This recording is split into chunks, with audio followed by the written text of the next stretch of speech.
Hello, everyone. I'm your host, Chris Garris, and welcome to the Transporter Room. I'm excited to launch our focused review series for the first 10 Star Trek movies. We will dive into each of the first 10 movies to see if we can answer the age old question that the even number movies are better than the odd number movies. We're kicking things off with a look at the movie that started it all, Star Trek the Motion Picture. So, without further ado, let's beam in the team that is going to try and answer that question. First off, I have Miss Allison Leach Hyde. Hi, all. Next, that will be joining us is Mr. TJ Jackson Bay. And there he is. and and next will be I have Mark. Oops, almost changed his name there. Mark Zutkoff. Here a little bit later, we will have one more person join us, Rachel Amber Bloom. She's just on her way still. So, but to get us started, I just like to find out. What was your first time? Your experience, the first time you saw this movie. What was it like for you, Allison? Well, this movie came out before I was born, so it's been around my entire life. So I can't tell anything about the first time I saw this movie because I was probably under the age of 2 because it was probably just on TV. So I remember it more as an adult. I don't really remember it as a kid at all. And I like this movie because it's also why I find it hard to watch sometimes is it's so slow. Like every moment seems to be drug out like an extra 10 seconds and it just kind of kept Yep. going. But the visuals of this movie are spectacular and I know they completely blew their budget out of the water it to do that. And I really enjoyed that because it is beautiful to watch. And I love that they changed like everything. They like fully rebooted, like all new ship, and all new costumes. So yeah, that's how I feel about it now because I have no idea how I felt about it when I was the first time I saw it. I was too young. Yeah, same here. So how about yourself, TJ? It's funny you asked that because I remember discovering this awesome movie, which was made also before I was born. But as I grew up watching Star Trek, I did not know that any of the movies existed, and and we only had like regular antenna TV, so uh, there was no like cable channels or anything. And I don't know or think that the movies ever aired on broadcast TV, at least not at that time in the 80s. So, at some point, I think it was probably in the 90s. I know I was a teenager. I was at a family member's house who did had fancy dancy cable TV with the movie channels uh, one day there just wasn't much to do, and flipping through the channels, and I see there's a Star Trek movie. Wow, this is awesome! And so that was my first experience watching the movie. So all of the was it slow or was it fast or did it look awesome? Didn't matter to me. I was just watching some Star Trek, man. I was like, hey, this is awesome. The only thing I said is what they do to the ship, which I like it, but I was like, that's not the ship that's here where you can't see my hands. This ship, but it will be later on before I learned. Oh, that's the same ship. Those are all the same actors. This is the same crew. This is my Star Trek. All right. So I'm gonna take before I have Mark on. I'm gonna bring Rachel on. So we now have Miss Rachel Amber Bloom here. She made it. You're muted. Gotta unmute myself. I got double booked and then stuck in Austin traffic. Ooh, So I don't envy you because two other yeah, people here know what Austin traffic is like. So yeah. it's no fun. So, but well, thank you for joining us. And so now, Sorry, I'm also dog sitting my boyfriend's dogs. If you can hear one of them having a conniption that she is not in this room. oh my god. I also, if I'm not paying complete attention to her, I can't let her near the collectibles. Okay, I had to move.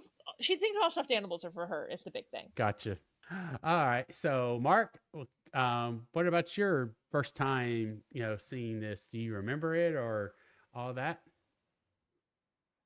Well, having come to Star Trek only briefly in its original run, seeing part of a rerun of City on the Edge of Forever and all of Spock's Brain on first airing, I devoured the original series, books from Stephen Winfield and David Gerrold, and the animated series in the 70s. So I was primed for the movie and I saw it in a theater on release, and I loved it.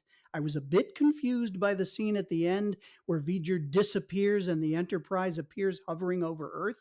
But other than that, I really got into it. Now, when it was released on VHS tape a year later, I paid the exorbitant price to purchase the normally rental only copy. That's how much I liked the film. And when the special longer version came out, I watched it on TV and bought the VHS tape at sell through price at last, despite not being that impressed with the extra material and the different line readings at that time. Of course, I purchased the film over and over, buying the director's cut on DVD, theatrical on Blu-ray, and finally the magnificent redone director's cut a couple of years ago, which has become the definitive version of the movie for me. Hmm. Wow. I can't believe you. Oh my God. I know how much those VHS cost. Blockbuster them own. Those were, holy moly. Okay. I thought I was a fan. It Yeah, was up it there. was. Wow. I walked into a little store that wound up selling tapes. I didn't even know they sold Yeah. tapes at the time. And I heard the word tricorder. And I looked up, and on the screen, the movie was playing. And I had to ask them, how did you get this? And they told me it was on a VHS tape. I said, how much? And they told me, and I Oh blanched, my but I went gosh. for it. Yeah, I mean, and so I was born when the movie came out. I was probably about 3. I was 3 because give or take. So yeah, no. I did not go see this at the theater. I've never seen it in the actual theater either. But again, it was either more likely for me it was going to be on cable TV because we had cable TV here, or VHS. And I think, like Allison said, for it was so slow and just it drug. Um, obviously the best scene I hate to say best scene, one of the more enjoyable scenes, even though it was as long, was the whole just the the them showcasing the new Enterprise and the refit. I mean, that whole theme song is just, phenomenal. Now, since then, I have watched it, several more times as an adult and have picked up on things.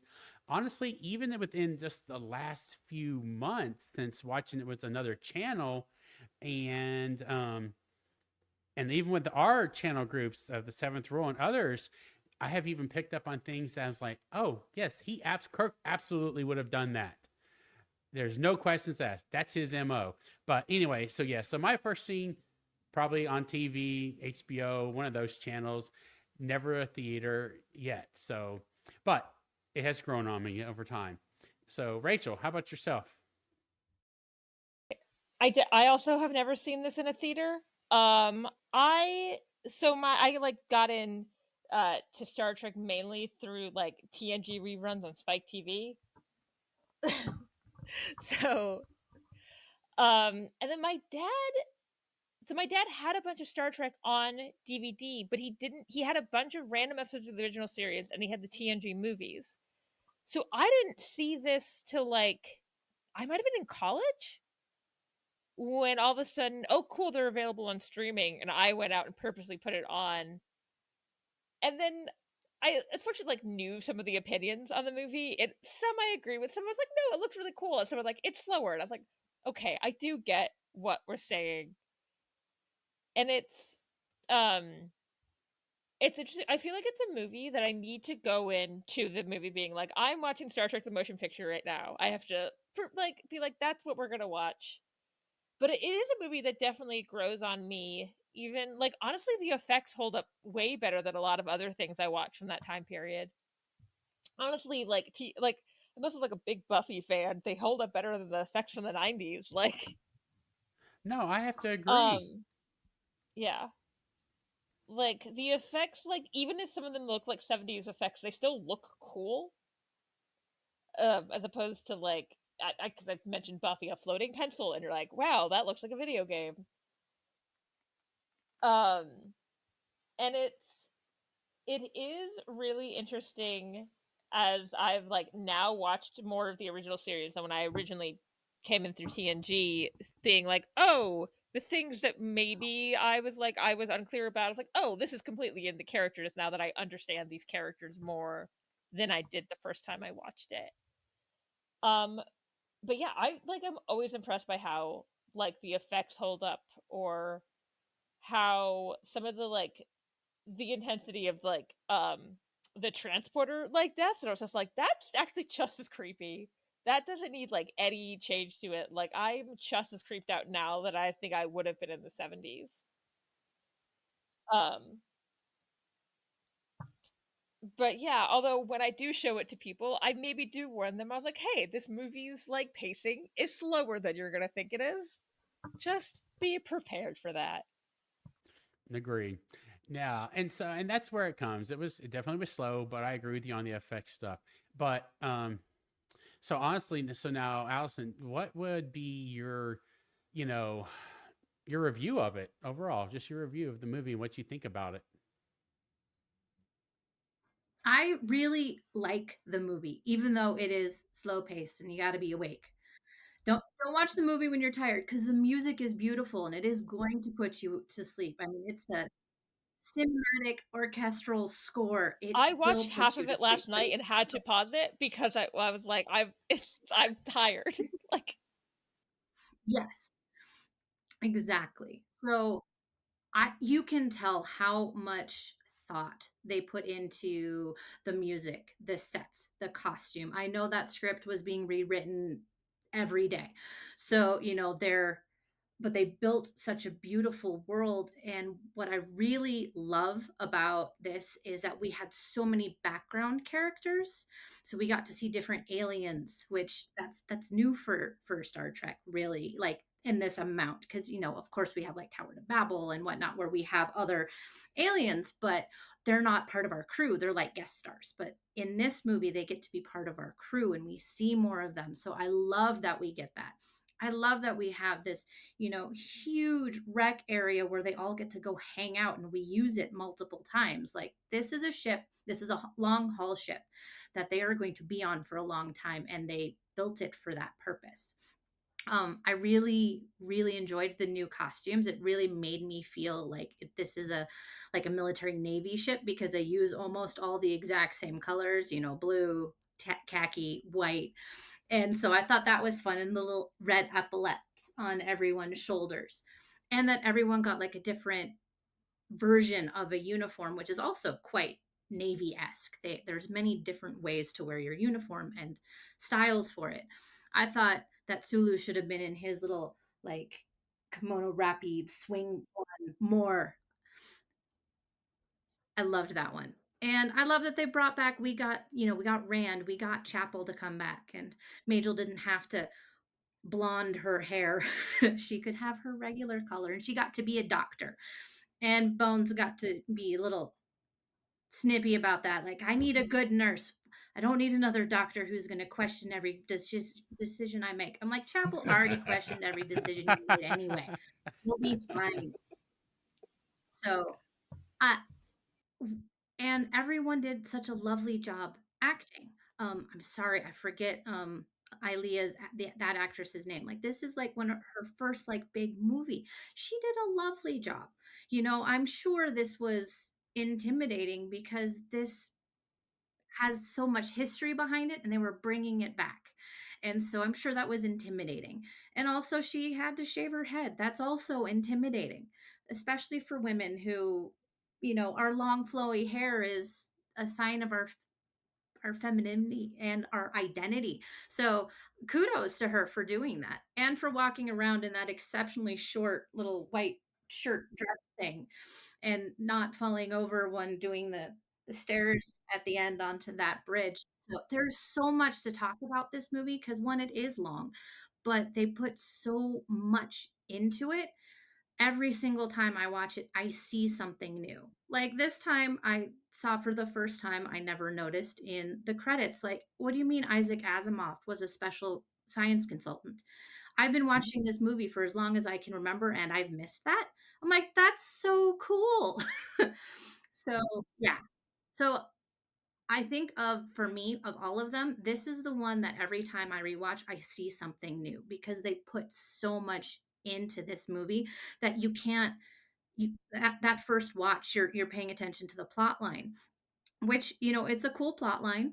It's a fun story. I shouldn't say fun. It is an engaging story to be in, but they also just put so much in the movie that it something is always grabbing your attention. Like, look at this section of V'ger, or look at how the warp core has been redesigned, or look at this little thing they put on the uniform. They put so much into this that I love watching it for that, just to see all the detail. And we can't. And you start talking about the music. I mean, when you get into the director's cut, you have 3 minutes of just music. Mm-hmm. Well, that was in the original theatrical Oh, it release. was. However, the theatrical had a black screen and that music. And at first, we wondered, is there something wrong with the Oh. visual? I think it was trying to We do didn't know it was an overture. There was Yeah. no text to tell us that. Oh. And then after the 3 minutes, you hear bump, bump, and the credits start coming Oh, on the see, screen. I did not know that. But that music, Ailea's theme, plays at the very beginning Okay. in the theatrical. And it wasn't until they did the director's cut that they started putting stars in. And then they really did a nice job of it on the revised director's cut that came out a couple of years Okay. ago. I think that's what I watched it on Paramount Plus. I'm pretty sure it's what I watched. It's the best version of the film. Yeah, and I because I can only imagine you would have to do that now because overtures were a little rare in the 70s. They're almost unheard of now. Mm-hmm. I think I watched Lawrence of Arabia with my brother a couple years ago, and my brother's like, "What's happening?" I was like, "Let me explain overtures to you real quick. They're just playing some music. It's fun." It was big in the 50s and 60s Yeah. for prestige pictures. Mm-hmm. All right. I miss the intermissions Yes. in long movies. Right? I wish Same. they'd bring those back. Oh, wow. Say what you will about the Brutalist. Bring intermissions back, though. I like that they did that. No, that reminds me of another memory of watching this movie over the years. Because when it did come on like a broadcast TV or channels outside of HBO, it came with commercial breaks. And that was interesting. Like who ever sees that anymore? True. Yeah. Mm-hmm. Well, so TJ, what about your first time? Your opinion about the movie. Opinion of the movie. I enjoyed it very much. And kind of like Allison said, a lot more definitely than the first time I watched it. And not because of the movie itself, but because I know the story. I'm looking at all these other elements. I'm looking at the characters. I'm listening to their lines. I'm seeing Kirk and Decker's relationship. I'm listening to McCoy be snippy, but also wise. I'm seeing Spock, struggle, as he always has with being human versus being a Vulcan, and trying to decide, can I be, fully this, or do I need to mix them, or just trying to figure out how to live just like everybody. And even seeing that theme in the conversations that he has with Decker, trying to figure out what Voyager or whatever is doing, why it's there, because it's having the same struggle that Spock had. So I mean, there's a lot. I could talk for hours and hours and hours about this movie. But I really enjoyed it. I think it stands the test of time, like has already been said. The graphics are great. The music is wonderful. And more later, I guess. Like I can dig into characters. I got the themes. I could talk on the theme forever. Oh yeah, we're getting there. Because it's very metaphysical, the relationships. So Mhm. Well, yeah, and absolutely, Mark. Go ahead and give yours, then we'll I want to get into the character side of things because that's going to be fun to talk about. So, Mark, Well, I'll yeah, go touch ahead and on start. that. When I analyze the film objectively, I can understand many of the criticisms levied at it. It's somewhat slow paced, not a lot of action. Other than Kirk and Spock, and to a lesser extent Decker, the characters don't have that much to do, and there are a lot of long stretches of nothing but special effects shots. And the story is somewhat derivative, particularly of the original series episode, The Changeling. But in my mind, the motion picture is the first true realization of Gene Roddenberry's vision for the franchise since the original pilot, The Cage. It has that mostly military feel that Allison mentioned, with little or no nonsense on the bridge and a solid command structure. The sets and uniforms are muted colors, as opposed to what the original series became after the two pilots, ostensibly to sell color TV sets. And while it shows a Kirk who's unhappy in his desk job and acts out because of that, the first part of which was repeated for the second film, by the way, his character grows and improves over the course of the film. His behavior changes after he internalizes the criticisms McCoy throws at him, a hallmark of the original series. Spock has the largest arc through the film, from his desire to achieve Kolinar, to his taciturn behavior on meeting his shipmates and taking his place on the bridge, to his contact with V'ger and realization they have something in common, to that fantastic scene with Kirk in sickbay, and finally the end of the movie, by which time he has accepted himself and his duality as Vulcan and human, really for the first time, other than when he was under the influence of an alien force. And that serenity is carried into the next film as well. Spock's story is compelling and handled beautifully. McCoy has a tiny arc, from his bearded arrival in the transporter room, plug, to his repeated addressing Kirk as Captain Sir to the end, and his delight for the second time in the franchise at delivering a baby. He becomes part of the family again, but retains his curmudgeonly behavior from start to finish.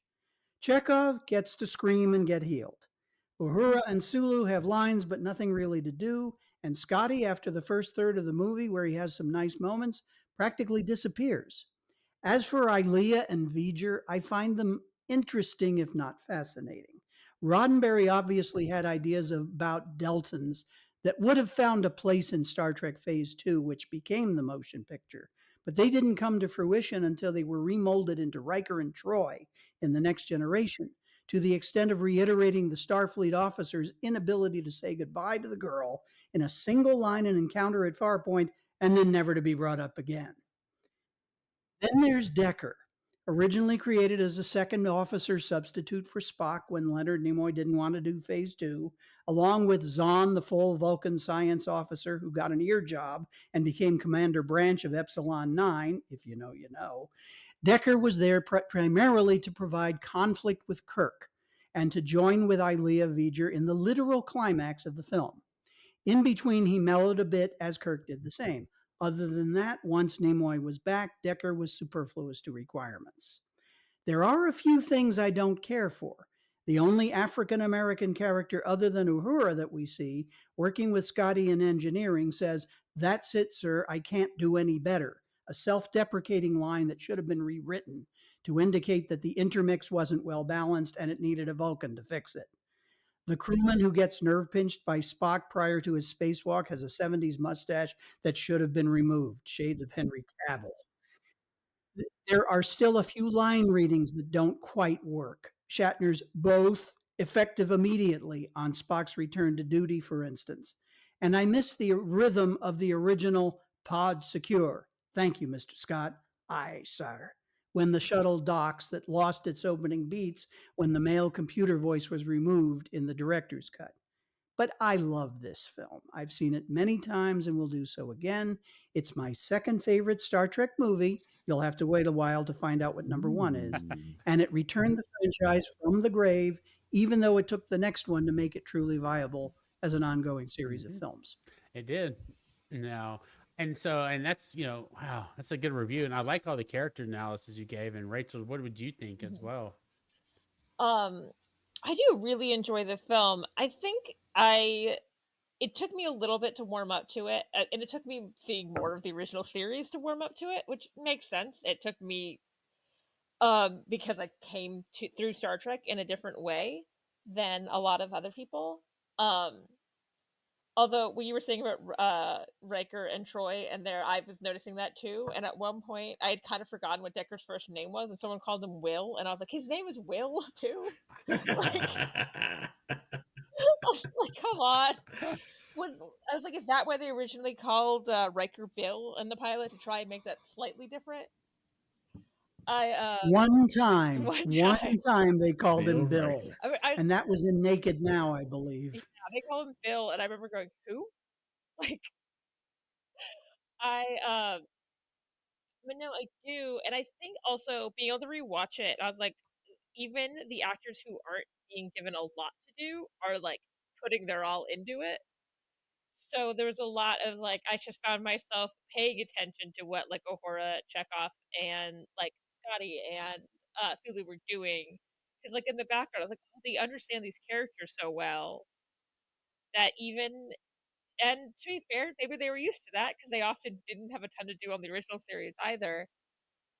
But it was always yeah, it's a film that I find that is like really rewatchable in a way. Maybe even films like I loved the first time I watched it, but it's like pretty like its surface level and there wasn't much more going on. And this one's like, oh, the like I can pay attention to the music, or I can pay attention to like the effects this time around, or more in their relationships this time around. And uh yeah, I do find it really interesting.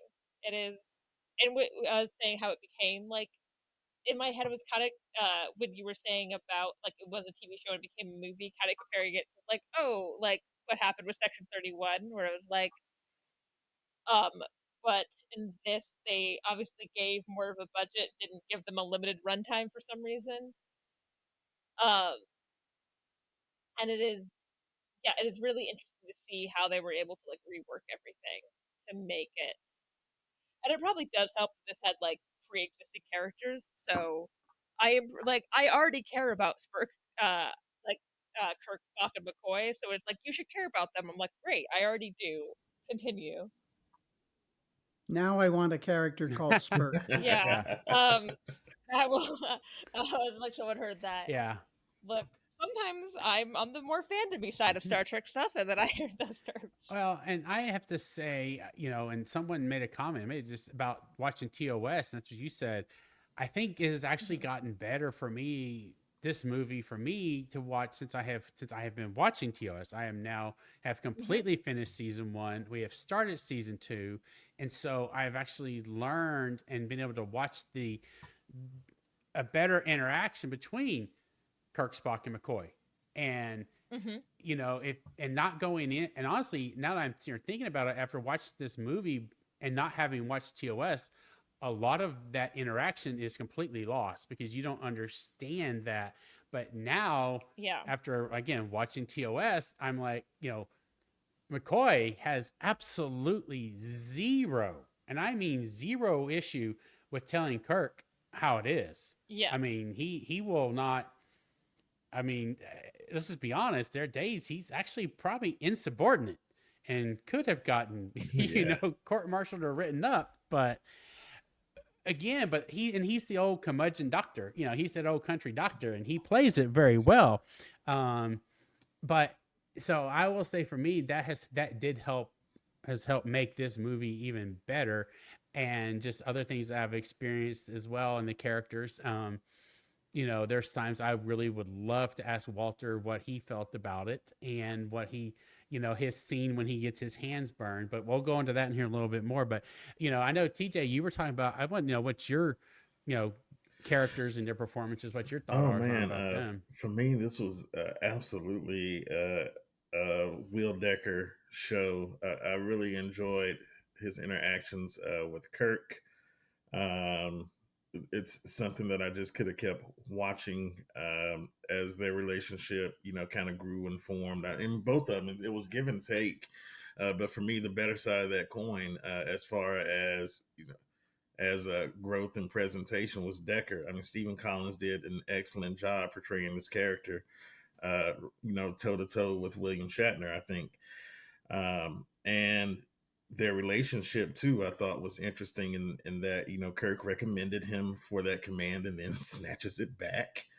I kind of, wish, and I get it. Again, the presentation here at that time was to make it, more, this is kind of pseudo military, what do they call it? Well, I'll just stick with that pseudo military, quasi military. That's it. They're quasi military organization. So they have this structure, and it's like no questions asked. Do what I say because I outrank you, and I got the job. But as a person, I would like to have seen Kirk, especially since we know they have a prior relationship because he recommended him for the job. Say hey, this is happening, but don't worry about it. I'll take care of you. I'll make sure you get a ship or whatever. I think that would have made that conversation go over a lot better. But for the sake of the film, we get some back and forth, and we do get to see Kirk learn that he's the one that's forcing this to be a competition, and Decker's just doing his job, and he's doing it very well, as a matter of fact, under those circumstances, because he had every right to be upset and prickly and like, okay, I got to do this, but I don't have to be happy about it, kind of guy. But he just does his job, and he does it well. He makes sure that you know, that he's using the ship right because the systems are different. He gives him the options as executive officer, and the poor guy gets a double whammy. So okay, he's gonna double as science and executive officer, and then Spock walks in and said, "Get out of my chair, man." I just thought that was kind of a funny moment.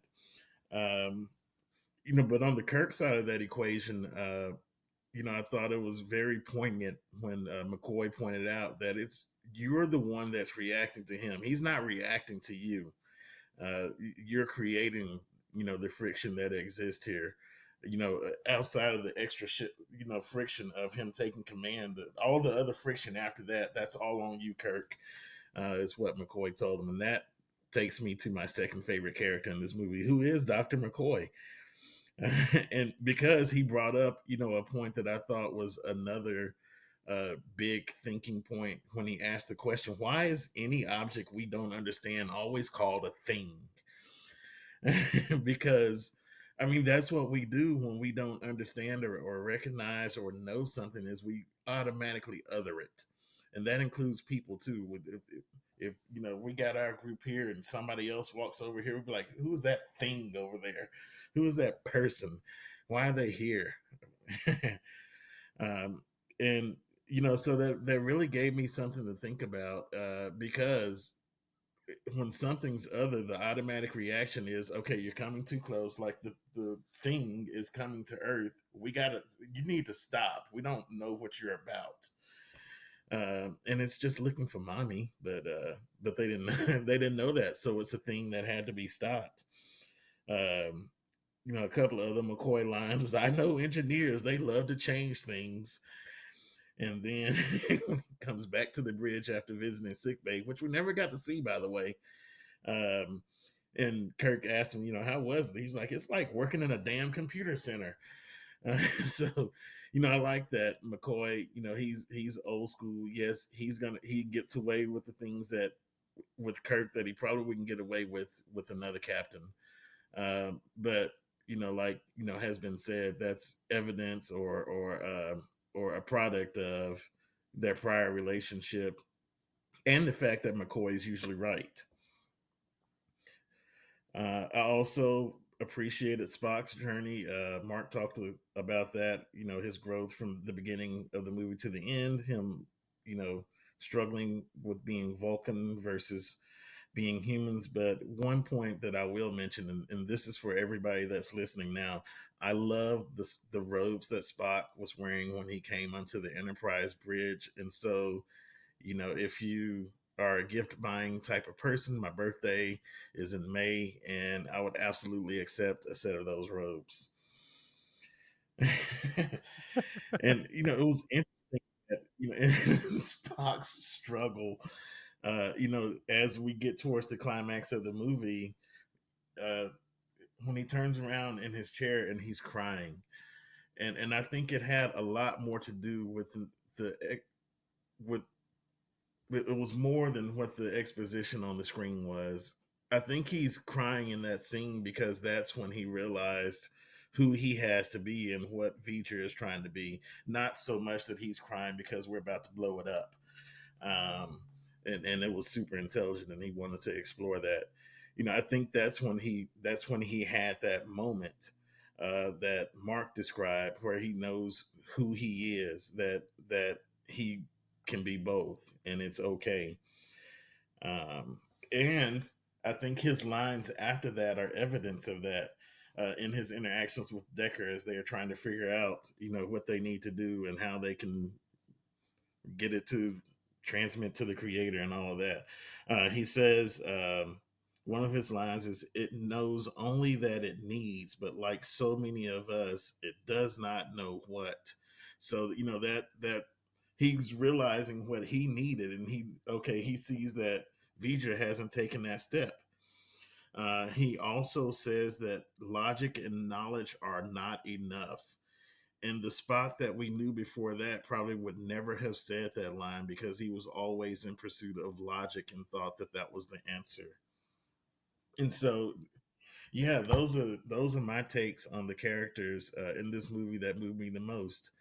And in in previous watches, I just really have not seen those things, and that's again, like Allison was saying, I know the story, so I get to see all of this extra, added material. This movie was so well written, story wise, that it's packed. I could watch it again and probably come away with a completely different take, and a completely different journey because it's so deep and it's so multifaceted. Agreed. It's important to mention that the crying sequence that you referred to was not in the original theatrical cut. The lines you quoted, however, are. So the bit about it knows only that it needs, but like so many of us, it does not know what, that's there. But the crying sequence is not where he says, "I weep for V'ger as I would weep for a brother." That Leonard Nimoy was ticked that that had been removed from the cut, and that's one of the reasons that he wanted Spock to be, spoiler, killed off in the next film. So that's important. And of course, when they did the special longer version for TV, they did put the crying sequence back and it made it into the director's cut and the final cut that we see these days. Yeah, I did not know that. And yeah, and one other interesting point, we do see sick bay. That's where they examine Ilea Ah, and do the yes. Yeah. area, but there's no way to tell what the Yeah. layout is. Mhm. It's all done almost entirely in close up, and you can't really tell what the layout of sick bay is. Of course, even in the original series, we never got a No. real good feel for what the layout of sick Mm-mm. bay No. was. Allison, what about you? I mean, what is your impression of all of the characters? You know, Bones is really on brand, which is great. Like he is there to talk sense into Kirk when Kirk is too much up in his own emotions in his head. Like, he's there to, as TJ said, to, like, no, you're the one making the problem here with Decker. Decker's not, this is your problem, not his. Sure, he was mad, and he should be. I mean, he had his first command really taken away, but also since we know what Kirk got to be the Badmiral, which is really fun. Mhm. So I enjoyed that. I'm like, yes, Kirk gets to So be the Badmiral in he's the this. And I original mean, Admiral. he kind Yeah. of he's the original Badmiral. He comes in and he takes the ship from the captain. Now, this makes sense because if Deckard hasn't gone off to do something like this and they haven't left space dock yet, yeah, no, you would want somebody a little bit more experienced at the helm, or not even at the helm, commanding the ship. So that did not bother me, but I did love McCoy just going like, this is you.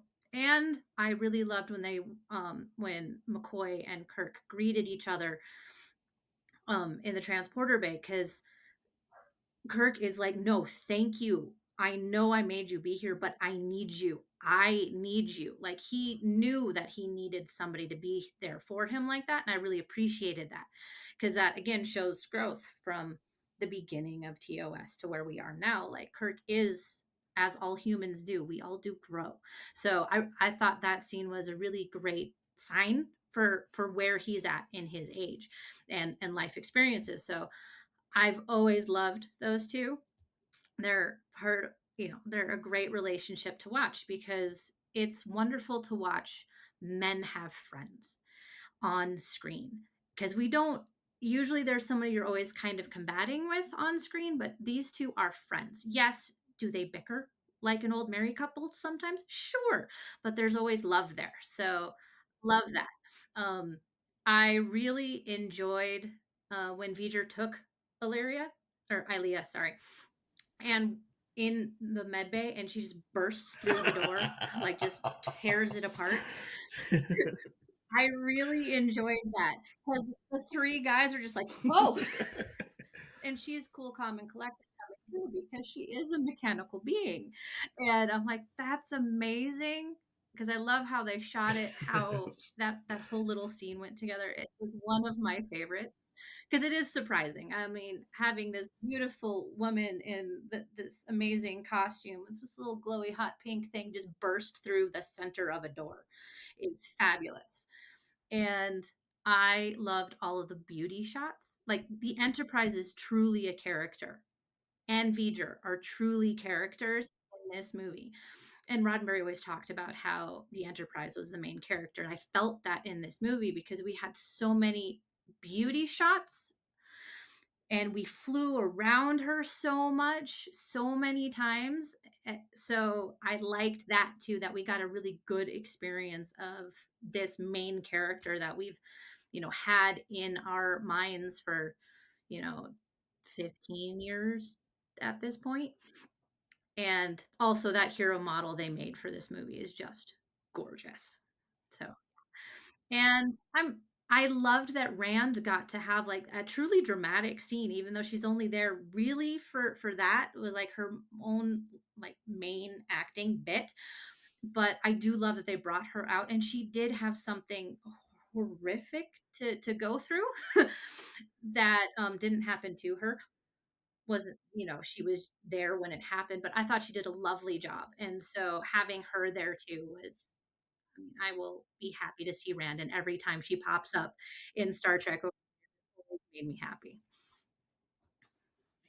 Kirk, he has grown, but he really was still bullish and a big, and I almost get, he is a bad moral. I had never really thought about like that, you know? That's the first time it occurred to me was today. I'm like, oh my Yeah. God, Kirk's But the he's, Admiral. but here's the sad Yay. thing, and we'll get to it again. He does it twice, as Marcus already said. He does it here, and then he does it again in the next movie, But now Spock's just like, whatever. Just, I know. But he doesn't in Generations. He Yes. starts to, Uh-huh. but then he doesn't. He redeemed himself. So, Good catch more there. growth. But yeah, so Yeah. and there was someone, we made a discussion about whether or not his character would, oh boy, I'm forgetting the name of the Enterprise. That's the TOS episode. I think we talked about it. But anyway, where The only thing I have against that one is that I was the one who has a problem with it. And that's because I'm like, he's sick. He has Yes. Look, I'm making thumbs up. Sorry. I make some sort of hand gestures Apparently. and then it makes emojis at me. Is because he's sick. I'm like, he's gonna get better. I He'll know. get the ship back. I know. That's my And I only think I was thing going on to say, that one. no, he has a history of he will not, he is not giving up that chair. And again, and then when he does, he wants it back, Now, one thing on the character side of stuff, I didn't understand. I must have stirred the TJ here for a second. But something I didn't understand was, how was Spock and V'ger connected? I've never figured that out, or not been able to determine, like, how did he know what was going on? Does anybody else know? I think they're like kind of like harping on the fact that I Vulcans are always thought telepathic. telepathic. Are Deltons telepathic too? I think that's Yeah, what they that, were like, going for. that because he had taken a telepathic Spock telepathic. V'ger had taken a telepathic entity, so it probably was just like, wait, are they not all telepathic? Like, But I mean, that's also interesting because, you know, Spock is with 3 full-blooded Vulcans and V'ger's not talking to them.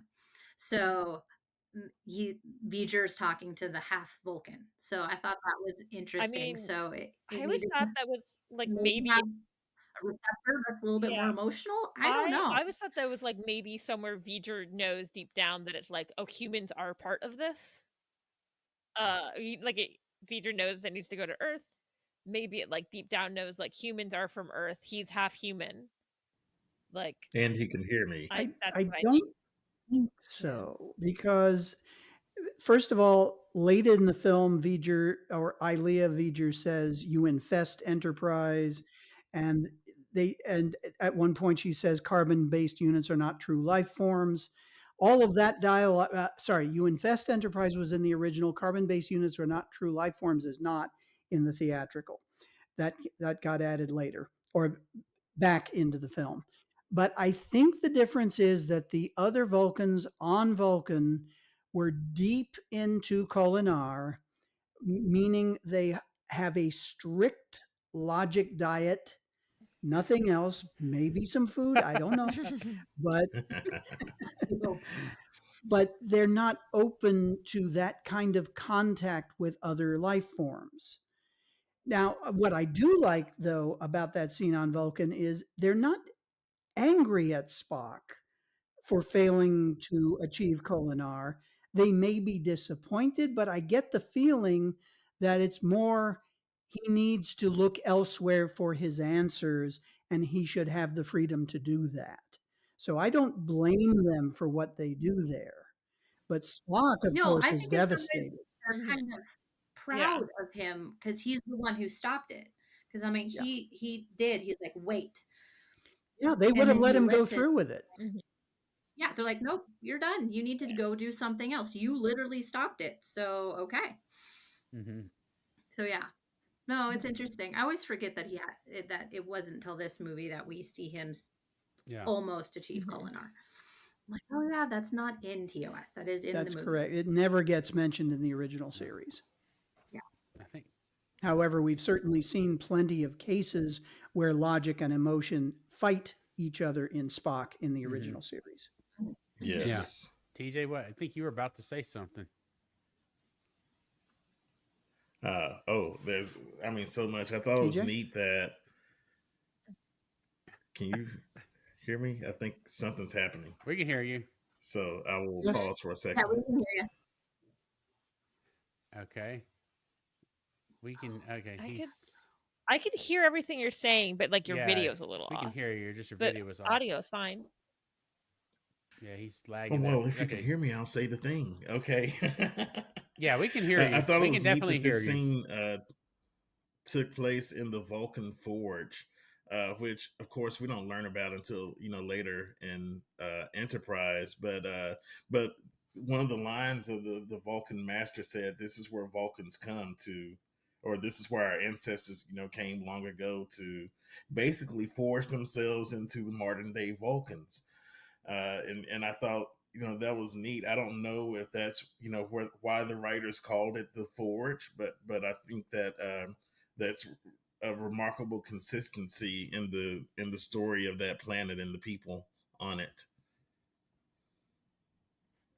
That's a great point. That actually is a really good one. Mhm. I'd be willing to bet you that's why they came up with that name for that episode. Just hands down, I'd be willing to bet that 100%. We had some more on Brandis for Spock doing reckless mind Yeah, melts. I'm I like, mean, I'm glad. why Yes. would you do that? Glad I so. love it. If you I had, love it. Who do we think is more reckless with mind meld, Spock or Tuvok? Oh yeah. I mean, that's a Yes, toss let me up. go I mind meld. mean, The serial killer. maybe not a serial killer beta but I mean, they do actually make a rule on Voyager. You're not allowed to do a mind meld without Janeway's permission. But again, I mean, but I'm glad you mentioned the mind because it made me think about this. Spock just mind melds with just about anything. I mean, he mind melded a rock. Yes, Yeah, yes. they took it to an extreme in the Another animated thing. Oh, they series. have. I will admit, I've never seen the animated series, so I don't know what all he. You should I don't check know it what all out. he It's freaking good. put his It's fingers worthwhile. in on that one, but. Ooh. Can you imagine Oh, if someone fucking- else comes to mind meld with him and they're like, I'm not mind melding with you. I know where your mind's been.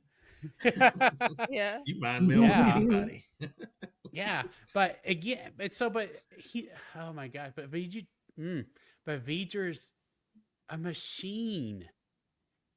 I just. Yeah. I'm But like, it, but whatever. I mean, it has a consciousness. That's why he was there in the first Yeah. place. That's the other problem. I Yeah. know it's. Oh, that is a very good point, We can get because into that. even the people on Vulcan say this consciousness calling you from Mhm. space, it stirs your human half Spock.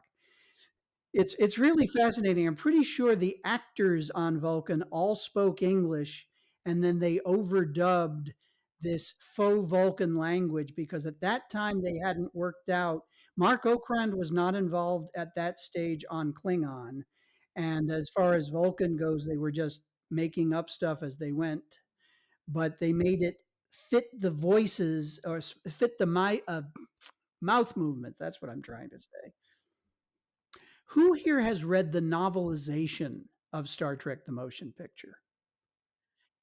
You should do so at some point. It's quite an interesting read. It's written by Gene Roddenberry, not ghost written by somebody else.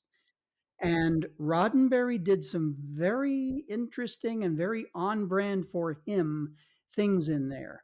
But one thing, two particular things, I'll just mention one of them right now, is that Decker is considered the son of Matt Decker from the Doomsday Machine. It's of course never mentioned in the movie, but it is mentioned, I'm pretty sure, in the novelization. I read the novelization again about, I don't know, 5-6 months ago. And there's some other stuff in there, I but was he wondering if they were explores the supposed to, Deltans. yeah. I was wondering Sorry? if they were supposed to be related, but I wasn't They are. sure. Yeah. It explains the relationship that he and Kirk had, that Decker and Kirk had, which makes what Decker sees as a betrayal even stronger. Hmm. Well, now you mentioned a word here that we hadn't picked up yet: Klingons. And I mean, talk about our first. I mean, honestly, the first thing we see is those three beautiful Klingon starship. I mean, oh man, and the theme. Yep. Dun dun dun. Like now think about it, I was like, that's the first time people saw like Klingons that didn't make you go, oh, is it like this seems a little racially insensitive, and you're like, oh no, now they actually look like aliens. Yes, Yeah. no, this is our first shot of seeing the new designed Klingons for what we're used to Yeah. for, Yes. you know. It's interesting they went through like all that trouble, and the Klingons aren't in a large portion of the movie. Though all those shots really made me think of Star Wars, which I know is one of the reasons why, the main Correct. reason why we have these, but all those like long, close Yeah. shots of the ship going by, I'm like, it's Yeah. A New Hope. And I love that they put all the textures on the Yeah, Klingon it was ships, so textured. unlike The with models our were Federation ships, where magnificent. it's nice and smooth, but so much texture on the Klingons, and I loved that on the ships. Yeah. And the communication relay was really cool looking and really quite gorgeous with all the different textures in it. So I thought that was cool. I always wonder if there was like a thing where it's like what does the general audience know about Star Trek? They know the word Klingons. Let's throw in some of those. Possible. Well, and these are the non-augmented Klingons, so and we don't talk about that amongst outsiders. Right, we don't. Either that or they had cranial. And it's replacement worth surgery. mentioning, of course, that Mark Leonard, who played a Romulan in the original series and Spock's father in the original series, plays the Klingon captain. That's right. He does.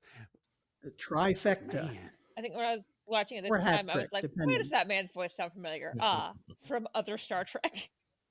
Oh, Like, you Yes. can't really tell that the voice is the same, though, can you? I'm pretty good at picking up people's voices. Like but it was like one of those things where I was like, the inflection sounded similar to me. Huh. I That's neat. a story I tell of like the type of person I am. My roommate was watching Band of Brothers sometime in college, and I was just like doing homework in the room and looked up, and I just heard like one thing and looked up and went, "Why is Jimmy Fallon there?"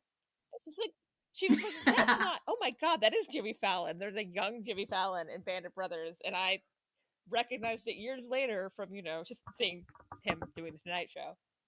That's amazing. Have you ever seen Almost Famous? He's in that too. I have very seen Almost briefly. Famous. He's so young. Yes. Well, I'm sitting here looking at some pictures again of the different scenes, and we're going back on Kirk's scene again when excuse me, when him and Scotty are doing the flyover, and and he's and Kirk's telling him what's going on and everything, and he's like, they gave it back to you, sir. He's basically calling BS on his story. Yeah. I mean, yes. Guy's like, yeah, He's like, you did this. yeah, we know each other. You can be honest. Yeah.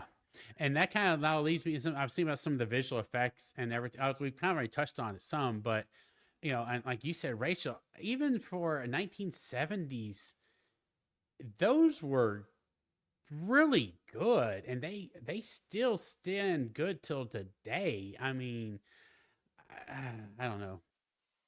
Like, I know I was watching a remastered version, but it's like the effects are pretty similar to what they were. Oh, very much so. Like, I've appreciated when they're remastered Star Trek, they don't like, as opposed to like the other Star franchise where it's like, this is a completely different effect now. Well, the TOS stuff, they did add a lot of additional ships and sequences with other planets. They changed the planets that the Enterprise orbits in many cases. In the motion picture, the biggest change is when they go to V'ger at the end. It's a sequence they'd had storyboarded, but ran out of time to do. So the theatrical cut doesn't have it. And they reworked it first for the director's cut in 2000, and then again in 2023, I think it was. And it's beautiful now. I have to mention on that sequence at the beginning when the Klingon ships come in, I used to turn out all the lights in my home and run that just to have that on the screen with that beautiful music with the Jerry Goldsmith's Klingon theme. It's a fantastic bit. Oh yeah. I loved the soundscape that they made while we were inside Voyager. I thought that's one of the most creative soundscapes that they've ever used in Star Trek. I thought that was amazing. Like all the pops and bangs and reverbs, and I thought that was really cool, making that sound be so different than what we're used to on a ship. I thought that was really cool. Now, that stuff is all in the theatrical, but in the theatrical cut, there's a male computer voice on the Enterprise doing all these interjections. They removed all that for the director's cut. They also had a very annoying red alert sound, which went bop, bop, bop, bop, bop, bop. And they took that out and replaced it with the original series red alert sound, which was a much better one to use. Yeah, I'm good with that because I think I've once like saw a clip where it had the one for the theatrical release. I was like, what is that? It was very annoying. Mhm. Yeah. Yeah.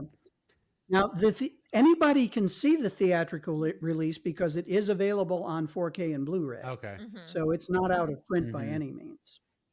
So if anybody's interested, they can check it out. It's just on streaming. I think it's just the director's As cut. far as Yeah, because think it I was is. curious because when I just went to Paramount Plus, that's what popped up, Mhm.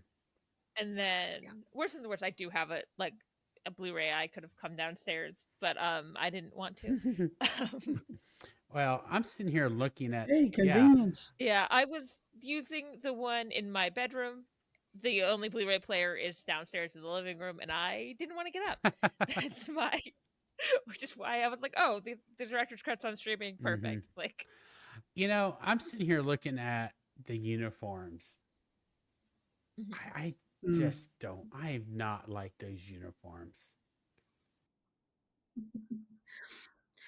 They felt, I mean, I like them. They did feel super 70s because we had so many low cut ones, which is not very military-esque, which that was a little weird.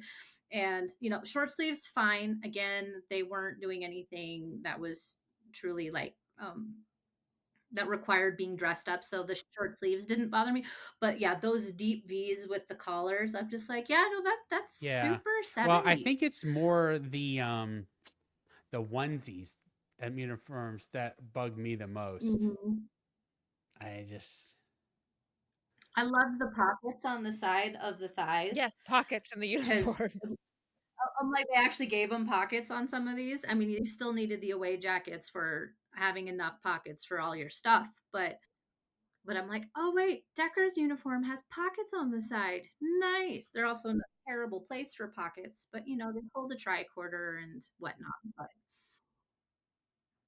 no, those onesies definitely left very little to the imagination, which Star Trek does a lot. But at least they gave the women pants this time. True. Yes, women did have pants. There were no skirts No, and like mini original series mini skirts. I did at one point had to explain to someone. They're like, I was like, no, mini skirts were like part of the women's lib movement, so it was like a thing. There was a Yes, it reason. was. yeah, Like, no. however, yeah. However, there's a reason why no actual women's military uniform has a mini skirt. Some do. Some dress uniforms do have skirts, and you wear tights with them. Like, not like the little short shorts. Yeah. When we get to the second film, I really do feel like those uniforms were an overcorrection to what was done in the motion picture, but we'll talk about that when we get to that film. We still get the shoulder epaulets. They keep those. Those move on to the monster maroons. We'll get to mushroom roost next time. Um, yeah. but overall, I mean, for me personally, now that I have watched this movie more than once, I don't really understand. I still don't understand, you know, the dislike that was the The criticisms. criticisms. I mean, I understand some. I do. I understand the slowness and the pace of it, but it's still Had this movie come out in 1976, it would have been much more accepted for what it is. Because at that point, the standard for science fiction films was 2001: A Space Odyssey. And that film is just as slow moving as Star Trek the Motion Picture. Once you get Star Wars, slam bang, action adventure, at that point you've got a new standard. And for that, the motion picture doesn't do it. But it was never intended to do that.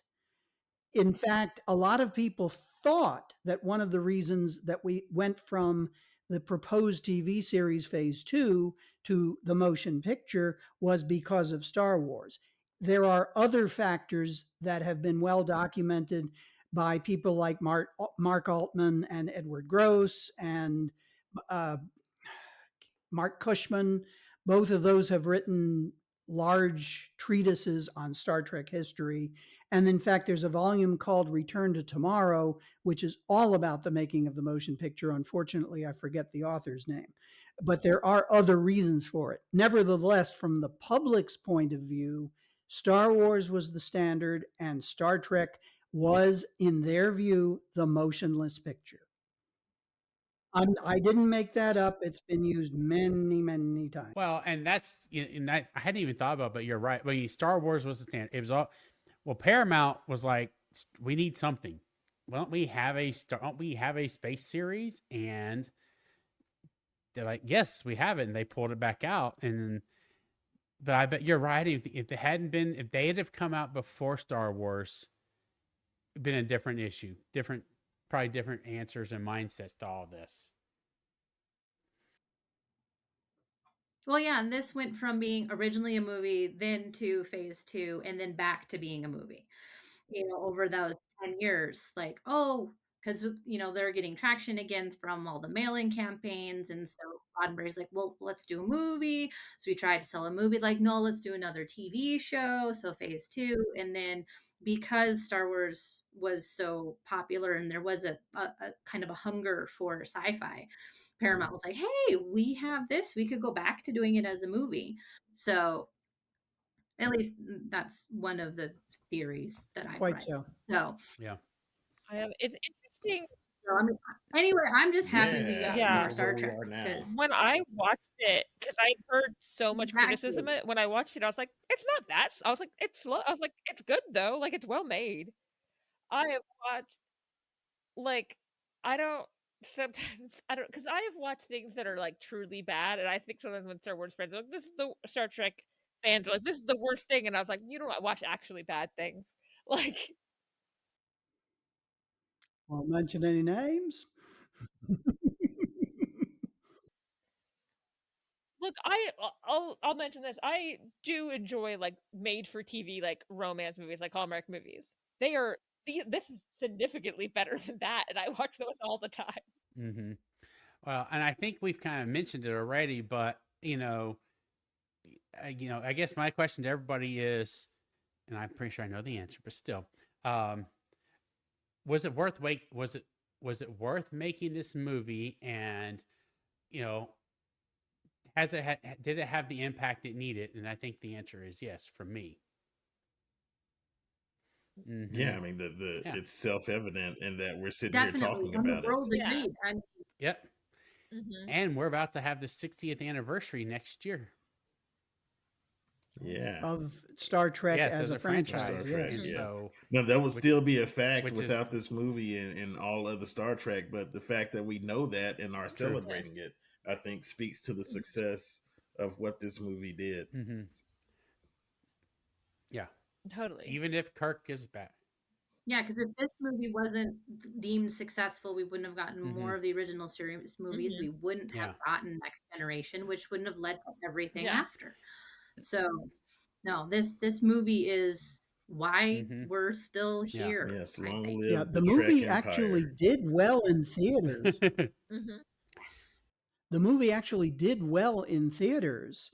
However, because of all the front-loaded costs in producing it, starting with the aborted TV series and going into the movie and the special effects overruns and that sort of thing, Paramount claimed there was never a profit on the film and so forth, due to that wonderful thing known as movie accounting or motion picture accounting, which doesn't seem to show a profit for anything.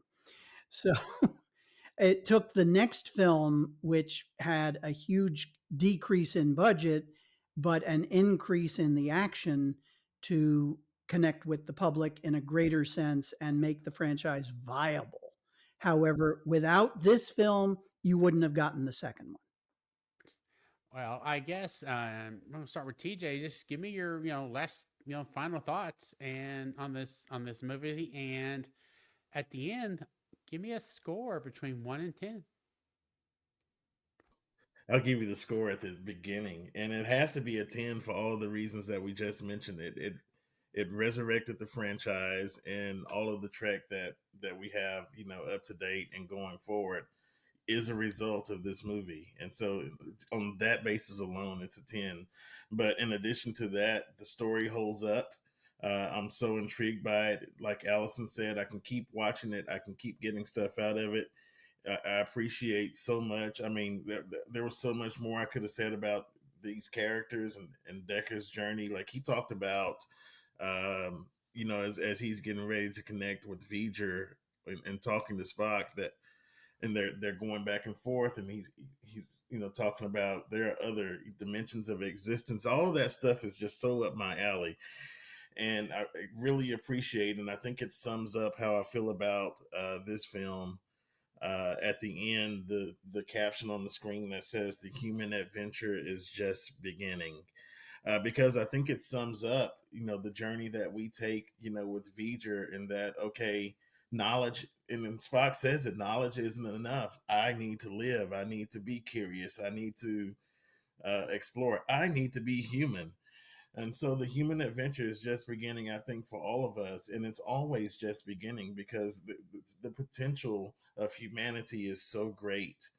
And, the more we can be ourselves and be human, the more we capitalize on that potential. And so, yes, I love this film. I will watch it again.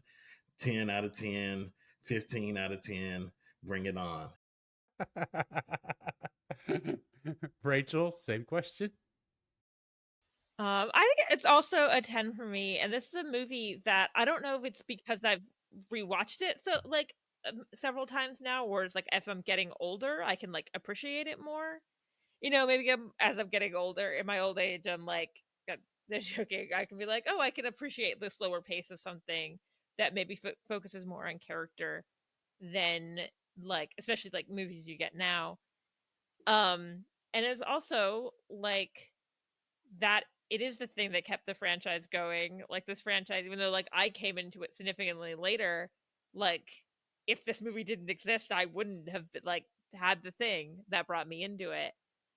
And it's also just beautiful. It is like such a pretty movie to just have on and be like, I just want to stare at the Enterprise. like isn't she pretty? And yeah, it like holds up better than you think it would. Mark? I would give it a 9 out of 10. And I only take points off for a couple of things that I mentioned in my review. And from a ranking point of view, I rank this one second best. And as I say, you'll have to wait to find out what the first one is. I want to know. You'll be surprised. Let's just put it that Oh, way. man, I'm a little It's worried. Section 31, isn't it?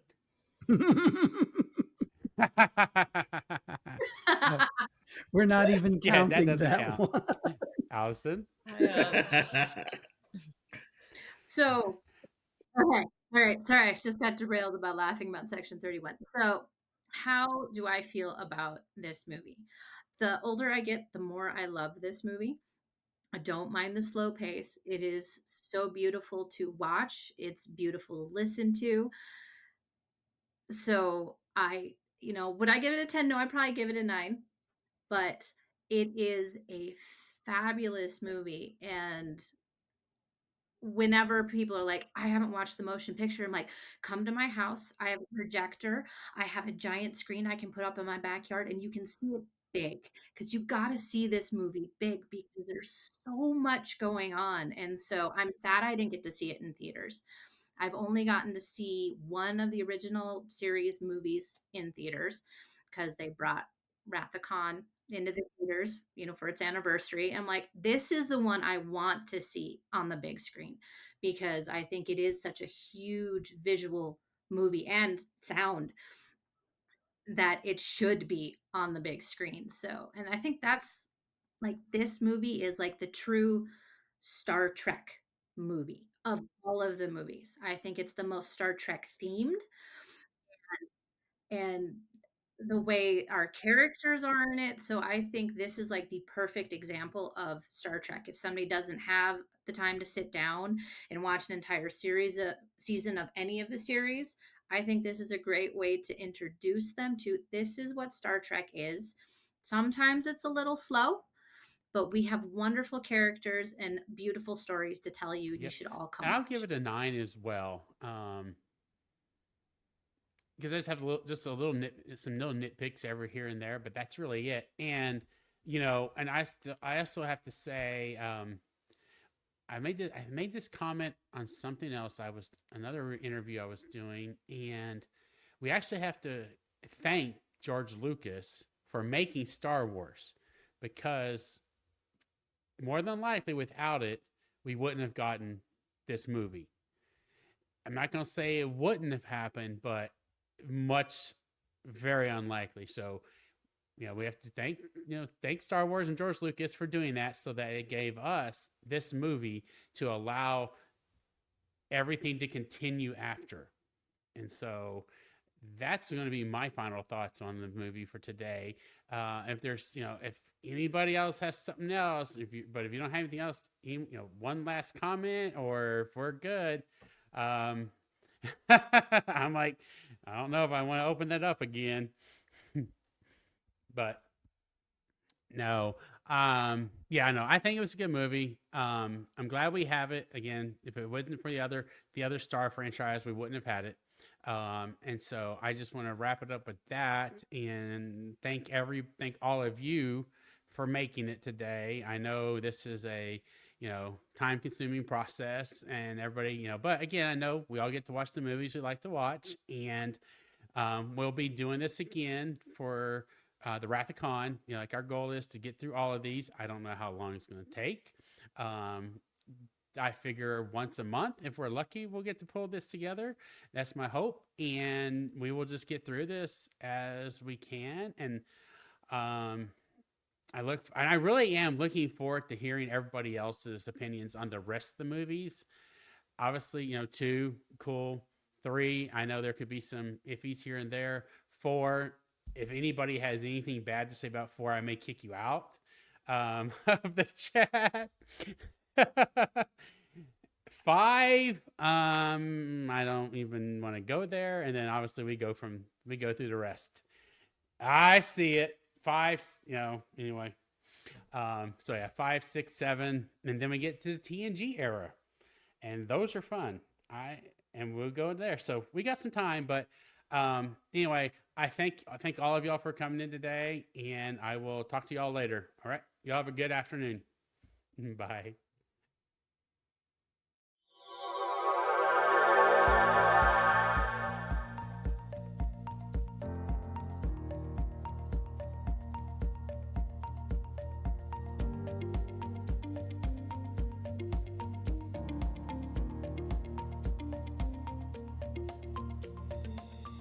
Thank you for watching The Transporter Room. For just $5 per month, enjoy ad-free access to this episode and all previous ones, plus exclusive bonus content. Sign up now on Patreon.